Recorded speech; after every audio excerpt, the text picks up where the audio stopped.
بسم اللہ الرحمن الرحیم۔ السلام علیکم ناظرین، انسانی تاریخ کا سب سے لمبا سفر یعنی جب نبی اکرم صلی اللہ علیہ وآلہ وسلم کو معراج پر لے جایا گیا۔ یہ معراج کا سفر تاریخ اسلام کے واقعات اور نبی اکرم صلی اللہ علیہ وآلہ وسلم کے معجزات میں سے ایک عظیم معجزہ ہے۔ اسے ہم نے مختلف ویڈیوز میں دیکھا ہوگا، ہر ایک نے اپنے انداز میں اسے پیش کیا، کسی نے مختصر تو کسی نے تفصیل کے ساتھ، اور کسی نے اس کے مخصوص حصے کا ذکر کیا تو کسی نے اسے اشعار کی صورت میں بیان کیا۔ لیکن آج کے ویڈیو میں ہم واقعہ معراج کا تفصیل کے ساتھ ذکر کریں گے، لہذا ویڈیو میں آج آپ کو بتائیں گے کہ معراج النبی صلی اللہ علیہ وآلہ وسلم کا یہ تاریخی واقعہ اہل ایمان کی قوت میں اضافے اور منکرین کی بربادی کا سبب کیسے بنا، اور معراج پر اللہ نے نبی اکرم صلی اللہ علیہ وآلہ وسلم کو 3 خوبصورت تحفے کون سے دیے۔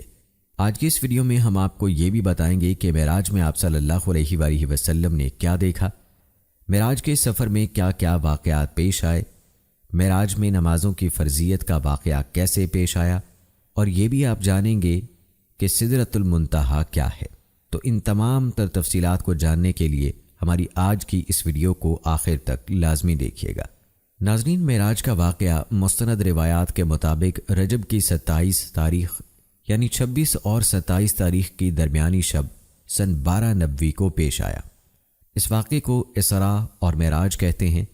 اسراء کے لغوی معنی ہے رات کو چلانا یا لے جانا، جبکہ اصطلاح شریعت میں اسراء کے معنی ہے رات کے ایک حصے میں نبی اکرم صلی اللہ علیہ وآلہ وسلم کا مسجد حرام یعنی خانہ کعبہ سے بیت المقدس تک براق پر تشریف لے جانا۔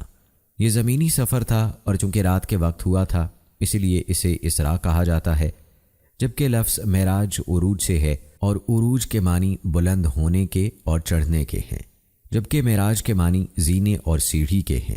اصطلاح شریعت میں معراج سے مراد یہ ہے کہ نبی اکرم صلی اللہ علیہ وآلہ وسلم کو رات کے ایک مختصر حصے میں روح اور جسم کے ساتھ مسجد اقصی یعنی بیت المقدس سے 7 آسمانوں اور جنت و دوزخ کے مشاہدات اور سیر کرائی گئی، اور آپ صلی اللہ علیہ وآلہ وسلم وہاں تک پہنچے جہاں تک اس سے پہلے کوئی انسان نہیں پہنچا۔ آپ صلی اللہ علیہ وآلہ وسلم نے وہ کچھ مشاہدہ کیا جو اب تک دوسرے انبیاء علیہ الصلوۃ والسلام نے بھی نہیں کیا تھا۔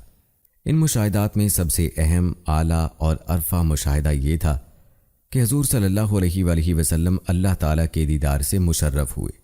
آپ صلی اللہ علیہ وآلہ وسلم نے اپنے رب کی بڑی بڑی نشانیاں دیکھیں۔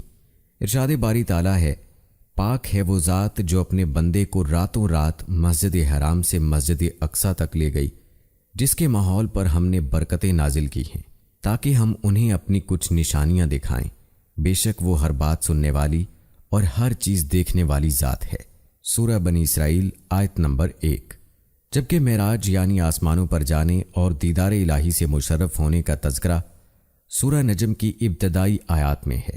واقعہ اسراء و معراج 4 مراحل پر مشتمل ہے۔ سب سے پہلا مرحلہ یہ ہے کہ آپ صلی اللہ علیہ وآلہ وسلم کے ساتھ اس سفر میں مسجد الحرام سے لے کر 7 آسمانوں کی سیر، دیدار الہی اور پھر مکہ مکرمہ واپسی تک کیا حالات پیش آئے۔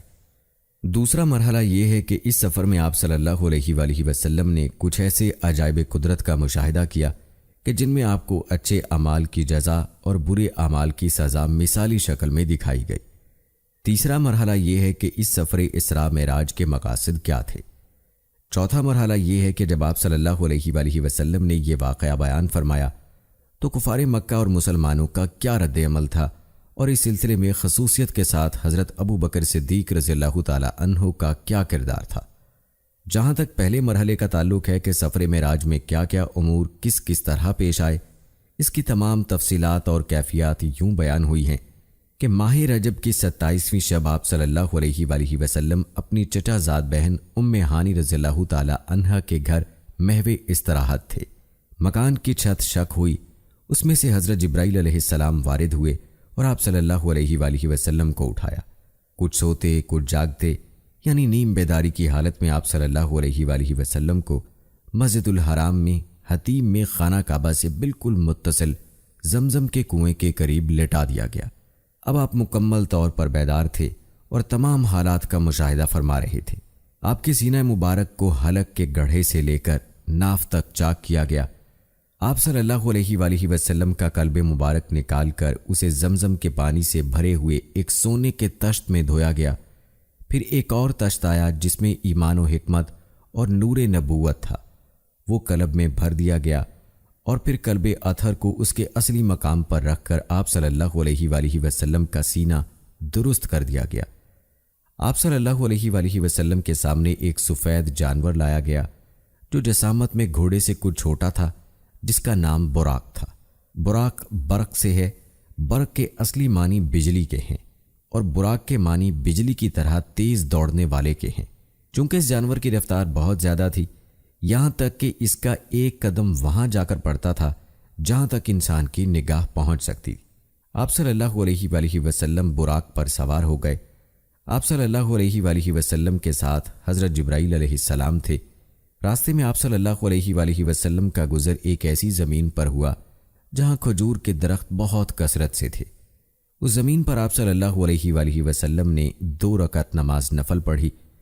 حضرت جبرائیل علیہ السلام نے بتایا کہ یہ مدینہ کی زمین ہے جہاں آپ صلی اللہ علیہ وآلہ وسلم ہجرت کر کے آئیں گے۔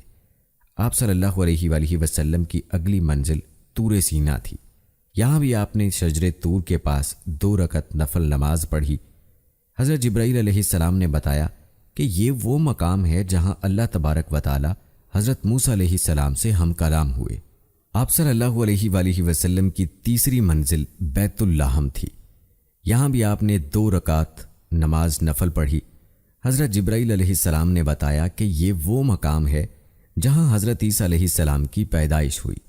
وہاں سے آپ صلی اللہ علیہ وآلہ وسلم مسجد اقصیٰ یعنی بیت المقدس تشریف لے گئے، اور وہاں آپ نے انبیاء علیہ السلام کی امامت فرمائی۔ اس طرح آپ صلی اللہ علیہ وآلہ وسلم امام الانبیاء کے لقب سے مشہور ہوئے۔ جب آپ مسجد سے باہر تشریف لائے تو شراب اور دودھ کے 2 پیالے خدمت اقدس میں پیش کیے گئے۔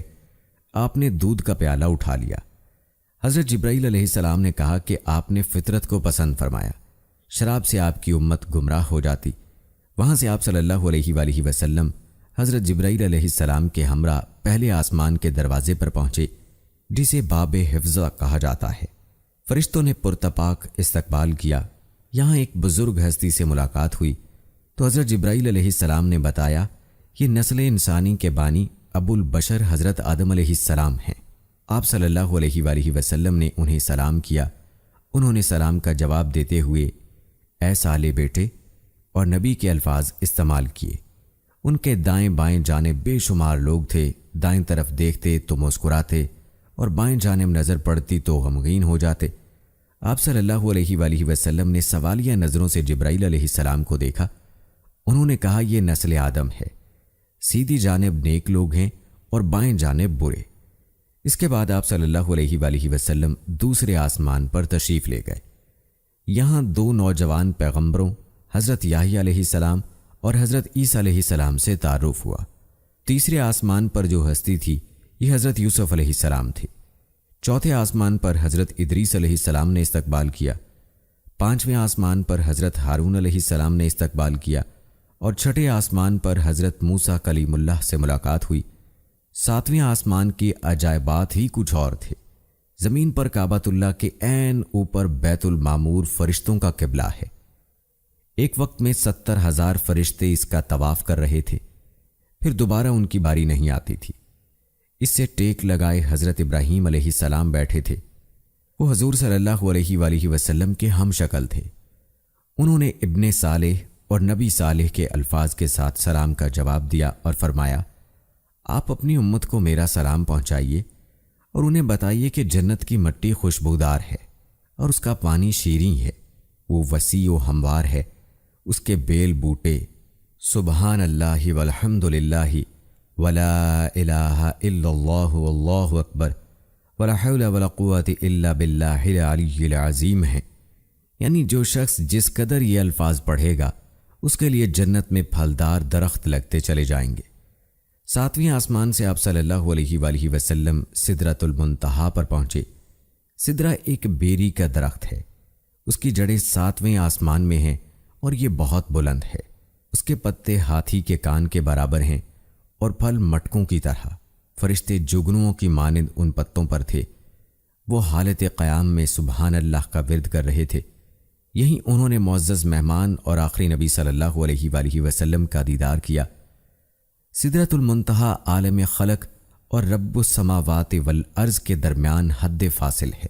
یہاں تمام مخلوقات کا علم ختم ہو جاتا ہے۔ یہ وہ جگہ ہے جہاں زمین سے اوپر جانے والی اور اوپر سے اترنے والی اشیاء رک جاتی ہیں۔ اس سے آگے عالم الغیب ہے، جس کا علم نہ کسی مقرب فرشتے کو ہے نہ کسی رسول کو ہے۔ اسی مقام پر جنت الماوا ہے، جس کا ذکر سورہ نجم میں ہے۔ رسول اللہ صلی اللہ علیہ وآلہ وسلم جنت میں داخل ہوئے۔ اس میں وہ تمام نعمتیں ہیں جسے کسی آنکھ نے دیکھا نہ کان نے سنا۔ مشاہدہ جنت کے بعد حضرت جبرائیل علیہ السلام سدرہ سے کچھ آگے ایک مقام پر رک گئے اور عرض کیا، اگر اس مقام سے بال برابر بھی آگے بڑھوں تو جل کر خاک ہو جاؤں گا۔ بیت المعمور سے آپ صلی اللہ علیہ وآلہ وسلم کو مقام مستوی تک عروج ہوا۔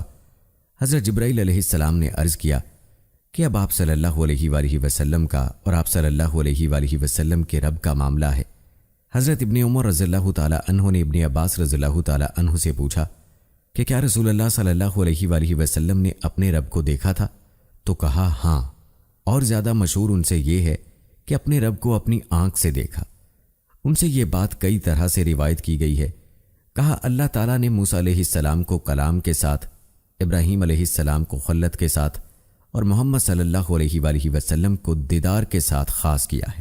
بارگاہ الہی میں سلام عرض کرنے کے لیے یہ الفاظ القا ہوئے، التحیات للہ والصلوات والطیبات، تمام قولی، بدنی اور مالی عبادتیں اللہ کے لیے ہیں۔ اللہ تعالیٰ کا جواب آیا، السلام علیکہ ایھا النبی ورحمۃ اللہ وبرکاتہ، سلام ہو آپ صلی اللہ علیہ وآلہ وسلم پر اے نبی، اور اللہ کی رحمت اور اس کی برکتیں۔ حضور صلی اللہ علیہ وآلہ وسلم نے دوبارہ عرض کیا، السلام علینا وعلی عباد اللہ الصالحین، سلام ہو ہم پر اور اللہ تعالیٰ کے تمام نیک بندوں پر۔ اس پر حضرت جبرائیل علیہ السلام اور ملائکہ میں سے ہر ایک کی آواز سنائی دی، اشہد ان لا الہ الا اللہ واشہد ان محمدا عبدہ ورسولہ، میں گواہی دیتا ہوں کہ اللہ کے سوا کوئی معبود نہیں، اور میں گواہی دیتا ہوں کہ محمد صلی اللہ علیہ وآلہ وسلم اللہ کے بندے اور اس کے رسول ہیں۔ اس ملاقات میں اللہ تعالیٰ نے آپ صلی اللہ علیہ وآلہ وسلم کو 3 ایسی چیزیں عطا فرمائیں جو آپ صلی اللہ علیہ وآلہ وسلم سے پہلے کسی نبی کو نہیں دیں۔ نمبر 1، معراج کا تحفہ 5 فرض نمازوں کی صورت میں دیا گیا۔ نمبر 2، سورہ بقرہ کی آخری 3 آیات براہ راست حق شان و حو سے عطا ہوئیں۔ نمبر 3، آپ صلی اللہ علیہ وآلہ وسلم کی امت کو گناہوں کی سزا یا بغیر سزا کے بخشنے کے بعد جنت میں داخلے کی خوشخبری سنائی گئی، بشرط یہ کہ وہ اللہ تعالیٰ کے ساتھ کسی کو شریک نہ ٹھہرائیں۔ یہ وہ تحائف ہیں جو جنت کے خزانوں میں حضور صلی اللہ علیہ وآلہ وسلم کے توسط سے ان کی امت کو عطا ہوئے۔ چھٹے آسمان پر تشریف لائے تو حضرت موسیٰ علیہ السلام نے پوچھا، معراج کا کیا تحفہ لائے؟ فرمایا 50 نمازیں۔ حضرت موسیٰ علیہ السلام نے کہا، مجھے اپنی امت کا تجربہ ہے، اس کی پابندی آپ صلی اللہ علیہ وآلہ وسلم کی امت سے بھی نہ ہو سکے گی۔ تخفیف کی درخواست پر کم ہوتے ہوتے 5 فرض نمازیں رہ گئیں۔ حضرت موسیٰ علیہ السلام نے مزید کمی کا مشورہ دیا۔ آپ صلی اللہ علیہ وآلہ وسلم نے فرمایا، مجھے بار بار اپنے رب سے عرض کرتے ہوئے حیا آتی ہے۔ اتنے میں ندا آئی، 5 نمازیں نافذ کر دی گئیں، لیکن اس کا ثواب 50 کے برابر ہوگا۔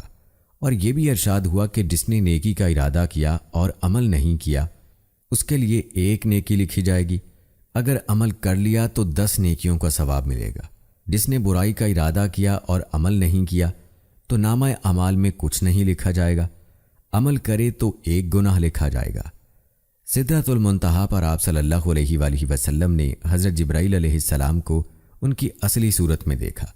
ان کے 600 پر تھے، ان کے پروں سے مختلف رنگوں کے موتی یاقوت جھڑ رہے تھے۔ ان کے پروں کا درمیانی فاصلہ اتنا ہے جس سے زمین اور آسمان کا خلا پر ہو جائے۔ اس سفر میں واقعات، حقائق، شرف ہم کلامی اور دیدار الہی سے مشرف ہونے کے بعد آپ صلی اللہ علیہ وآلہ وسلم نماز فجر سے پہلے دوبارہ مکہ مکرمہ حضرت ام ہانی رضی اللہ تعالی عنہا کے گھر پر تشریف لے آئے۔ سفر معراج میں آپ صلی اللہ علیہ وآلہ وسلم نے عجائب قدرت کا مشاہدہ کیا۔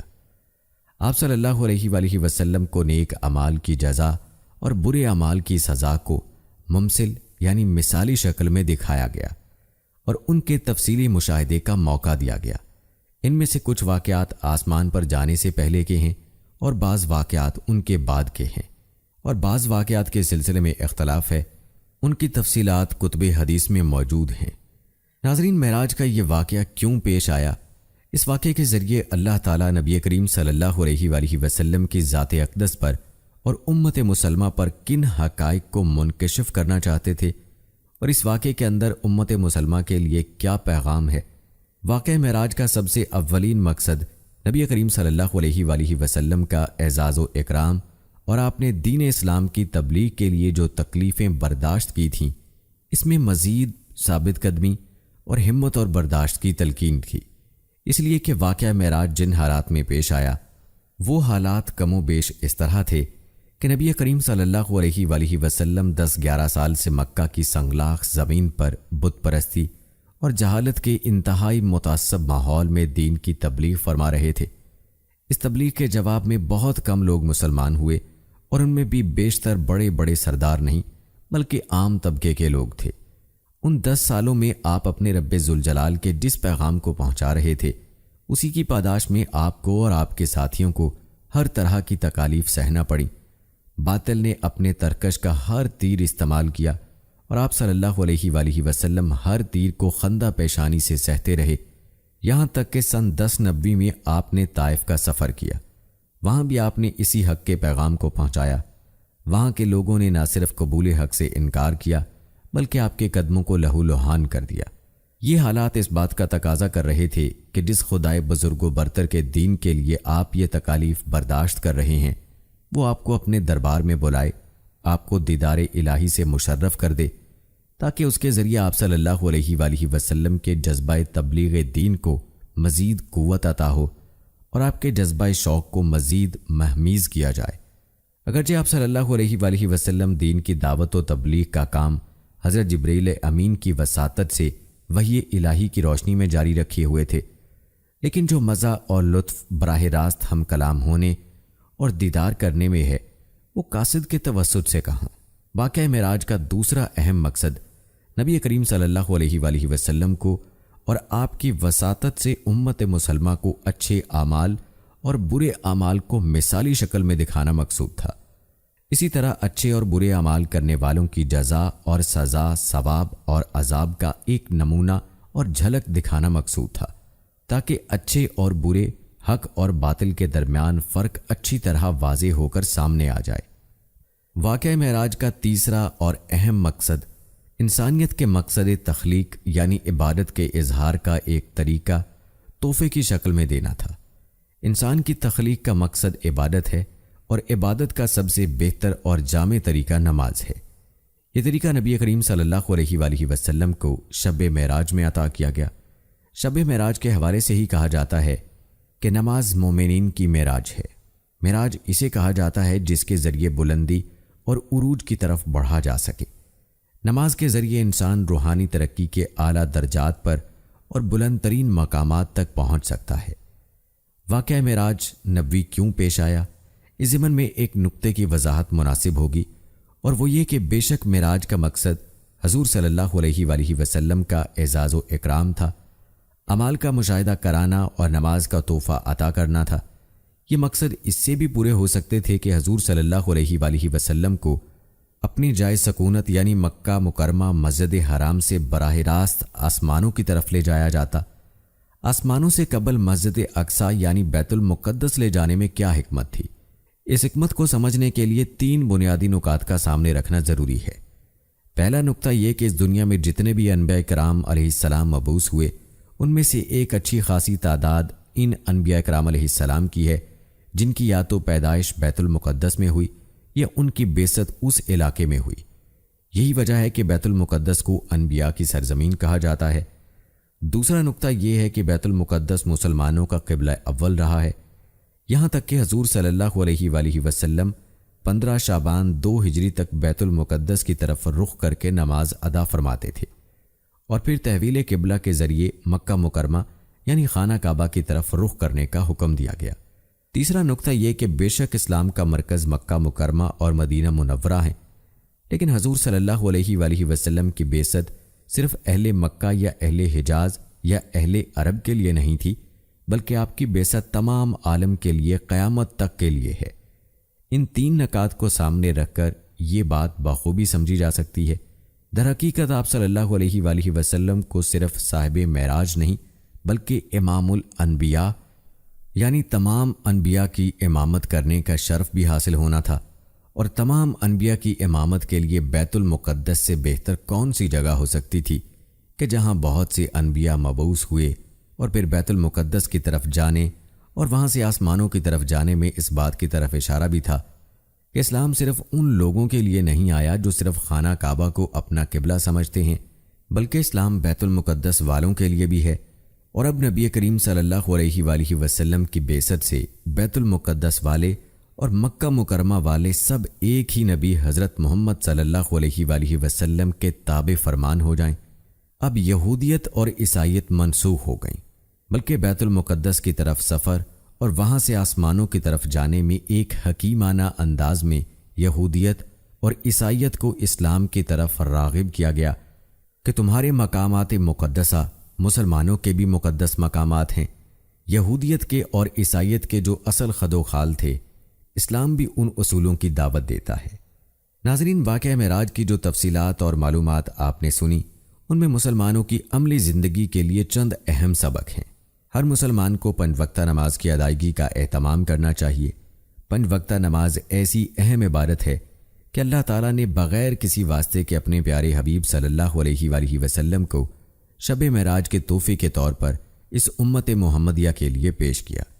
اس لیے اللہ تعالیٰ کی جانب سے پیش کیے جانے والے اس تحفے کا حق یہ ہے کہ ان نمازوں کو اپنے وقت پر اس کے تمام فرائض، واجبات اور سنن و آداب کا خیال رکھتے ہوئے ادا کیا جائے۔ واقعہ معراج کی تفصیلات کو دیکھا جائے تو ان میں آپ صلی اللہ علیہ وآلہ وسلم کو جن گناہوں کی سزا مثالی شکل میں دکھائی گئی، ان گناہوں سے مکمل بچیں۔ ان کی سزائیں اتنی خطرناک اور اذیت ناک ہیں کہ ان کے تصور سے ہی انسان کو خوف آنے لگتا ہے۔ اللہ نہ کرے اگر ہم ان برے کاموں میں مبتلا ہو گئے تو کیسے ان سزاؤں کو برداشت کر سکیں گے؟ اللہ تعالیٰ ان برائیوں سے ہماری اور تمام مسلمانوں کی حفاظت فرمائے، آمین۔ واقعہ معراج میں آپ صلی اللہ علیہ وآلہ وسلم کو مسجد حرام یعنی خانہ کعبہ سے مسجد اقصیٰ یعنی بیت المقدس لے جانے اور وہاں پر انبیاء کی امامت کے ذریعے یہ بتا دیا گیا کہ بیت المقدس بھی مسلمانوں کے لیے مقدس مقامات میں سے ایک ہے، اور اس کا احترام اور تقدس مسلمانوں کے عقیدے کا حصہ، اور اس کی حفاظت اور اس کو بے حرمتی سے بچانا اسلامی غیرت کا تقاضا ہے۔ بیت المقدس مسلمانوں کا قبلہ اول ہے۔ حضور صلی اللہ علیہ وآلہ وسلم اور صحابہ کرام رضوان اللہ اجمعین نے پوری مکی اور مدنی زندگی کے تقریباً 1 سال 6 ماہ تک بیت المقدس کی طرف رخ کر کے نماز ادا کی۔ ان تمام حقائق کی روشنی میں مسجد اقصیٰ یعنی بیت المقدس پر یہودیوں کا قبضہ غاصبانہ اور ظالمانہ ہے، لہذا مسلمانوں کو اپنے قبلہ اول کو یہودیوں سے آزاد کرانے کی ہر جد و جہد میں حصہ لینا چاہیے، اور انشاءاللہ ایک وقت آئے گا کہ مسلمان اس میں کامیاب ہوں گے۔ ناظرین، اللہ رب العزت کا عمومی ضابطہ نظام اور قانون یہ ہے کہ جب کسی بندے سے امتحان لیتے ہیں تو وہ کامیاب ہوتا ہے، تو اللہ رب العزت اس امتحان کی کامیابی پہ دنیا و آخرت کے انعامات سے نوازتے ہیں۔ گزشتہ انبیاء علیہ السلام سے اللہ تعالیٰ نے امتحانات لیے اور وہ تمام کے تمام کامیاب بھی ہوئے، لیکن سب سے بڑے امتحانات ہمارے نبی کریم صلی اللہ علیہ وآلہ وسلم سے لیے ہیں۔ حضور اکرم صلی اللہ علیہ وآلہ وسلم نے اعلان نبوت کے بعد مکہ مکرمہ کی 13 سالہ زندگی میں امتحانات اور قربانیوں کی انتہا کر دی۔ سب سے پہلے جو حضور صلی اللہ علیہ وآلہ وسلم نے اعلان نبوت فرمایا تو آپ صلی اللہ علیہ وآلہ وسلم کے چچا ابو لہب نے مخالفت کی۔ صرف مخالفت ہی نہیں بلکہ بددعائیہ کلمات کہے۔ اس نے کہا، العیاذ باللہ، اے محمد تیرے ہاتھ ٹوٹ جائیں، کیا تو نے اس لیے جمع کیا تھا؟ اس کا جواب اللہ رب العزت نے دیا، ابو لہب تو برباد ہو، تو نے میرے لاڈلے محمد کو یہ بد دعا کیوں دی ہے؟ یہ بہت بڑا حملہ جو اس نے کیا، یعنی نبی کریم صلی اللہ علیہ وآلہ وسلم کی مخالفت۔ دیکھیے، سب سے پہلی دعوت میں حضور صلی اللہ علیہ وآلہ وسلم کا چچا مقابلے میں کھڑا ہوا تھا، اور ادھر جب نبی کریم صلی اللہ علیہ وآلہ وسلم مکہ مکرمہ کی گلیوں میں جاتے ہیں تو آپ صلی اللہ علیہ وآلہ وسلم کی چچی ام جمیل آپ صلی اللہ علیہ وآلہ وسلم کے راستے میں کانٹے بچھاتی ہے۔ حضور صلی اللہ علیہ وآلہ وسلم دین کی دعوت کے لیے نکلتے ہیں تو نبی کریم صلی اللہ علیہ وآلہ وسلم کا سگا چچا ابو جہل آپ صلی اللہ علیہ وآلہ وسلم کی مخالفت کرتا ہے۔ آدمی غیروں سے لڑائی لڑ لیتا ہے لیکن اپنوں سے لڑائی نہیں لڑتا۔ ہمارے ہاں عموماً ایک جملہ لوگ اپنی زبان سے کہہ دیتے ہیں کہ تیری جگہ کوئی اور ہوتا تو میں دیکھتا بات کیسے کرتا ہے، مجھے تیری عمر رشتے کا حیا ہے۔ آپ صلی اللہ علیہ وآلہ وسلم عام آدمی کے خلاف ہاتھ اور زبان استعمال نہیں کرتے تھے، اور جب مد مقابل چچا اور چچی ہو پھر آپ خود اندازہ فرمائیں حضور صلی اللہ علیہ وآلہ وسلم کے دل پر کیا گزرتی ہوگی کہ اپنے گھر کے لوگ مخالفت کر رہے ہیں۔ پھر حضور صلی اللہ علیہ وآلہ وسلم پر وہ دور بھی آیا کہ حضور صلی اللہ علیہ وآلہ وسلم کے سگے چچا ابو لہب نے نبی کریم صلی اللہ علیہ وآلہ وسلم کی دونوں بیٹیوں حضرت رقیہ رضی اللہ تعالی عنہا اور ام کلثوم رضی اللہ تعالی عنہا کو عتبہ اور عتیبہ سے طلاق دلوائی ہے۔ کتنا بڑا امتحان ہوگا۔ پھر حضور صلی اللہ علیہ وآلہ وسلم کو 3 سال کے لیے شیب ابی طالب کی اس گھاٹی میں بند کیا گیا جہاں نہ کسی کا آنا اور نہ ان کا باہر جانا، کھانا پینا بھی ختم، تعلقات بھی ختم، سوشل بائیکاٹ۔ ہاشم اور مکہ والوں نے یہ معمولی بات نہیں، 1-2 دن خاندان بائیکاٹ کرے تو دماغ ٹھکانے آ جاتا ہے۔ نبوت کے 3 سال تک بائیکاٹ میں گزرے۔ آج بھی مکہ مکرمہ جائیں اور وہاں کی گرمی کو دیکھیں تو انسان کو اندازہ ہوتا ہے کہ کن مشکلات میں حضور صلی اللہ علیہ وآلہ وسلم نے وہاں 3 سال کاٹے ہوں گے۔ پھر اس کے بعد حضور صلی اللہ علیہ وآلہ وسلم کی نہایت غمخوار بیوی، امت کی ماں ام المومنین حضرت خدیجہ الکبریٰ رضی اللہ تعالی عنہا کا دنیا سے چلے جانا یہ نبوت کے لیے چھوٹا سانحہ نہیں، اس لیے کہ حضرت خدیجہ رضی اللہ تعالی عنہا ایک طرف اور پوری امت کے دکھ ایک طرف۔ حضرت خدیجہ رضی اللہ تعالی عنہا نے حضور اکرم صلی اللہ علیہ وآلہ وسلم کا بے حد ساتھ دیا ہے، بے حد تعاون کیا ہے، اپنی ساری دولت نبوت پر نثار کر دی، اپنی گود ہمیشہ نبوت کی راحت کے لیے پیش کی ہے۔ تو اس عورت نے حضور صلی اللہ علیہ وآلہ وسلم کا اس قدر ساتھ دیا ہے کہ دنیا بھر کے غموں کو اپنے سینے میں سمیٹ لیا ہے۔ اس پر میں عموماً ایک بات کہتا ہوں، اگر پوری دنیا انسان کو دکھ دے اور گھر والے اس کو سکھ دیں تو بندے کو دنیا کے دکھ محسوس نہیں ہوتے، اور اگر پوری دنیا انسان کو سکھ دے اور گھر والے دکھ دیں تو دنیا کے سکھ آدمی کو سکھ محسوس نہیں ہوتے۔ پوری دنیا کے دکھ ایک طرف اور گھر کا سکھ ایک طرف، پوری دنیا کے سکھ ایک طرف اور گھر کا دکھ ایک طرف۔ دنیا میں کسی بندے نے تحریکی کام کرنا ہو تو اسے سب سے بڑا جو سہارا چاہیے وہ اس کی بیوی اور اس کے گھر والے ہوتے ہیں۔ رسول اکرم صلی اللہ علیہ وآلہ وسلم کو اماں خدیجہ رضی اللہ تعالی عنہا کی شکل میں بہت بڑا سہارا اللہ نے عطا فرمایا تھا۔ ایک وقت آیا کہ امی خدیجہ کا بھی انتقال ہو گیا تو آپ صلی اللہ علیہ وآلہ وسلم نے اس سال کو عام الحزن یعنی غم کا سال قرار فرمایا۔ جیسے کہ پہلے میں نے بتایا کہ آپ صلی اللہ علیہ وآلہ وسلم حضرت ام ہانی کے گھر سو رہے تھے۔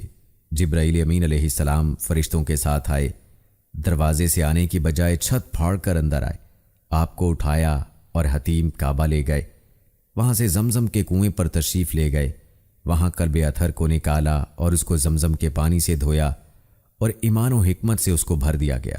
حضور صلی اللہ علیہ وآلہ وسلم کے دونوں شانوں کے درمیان مہر نبوت لگا دی گئی۔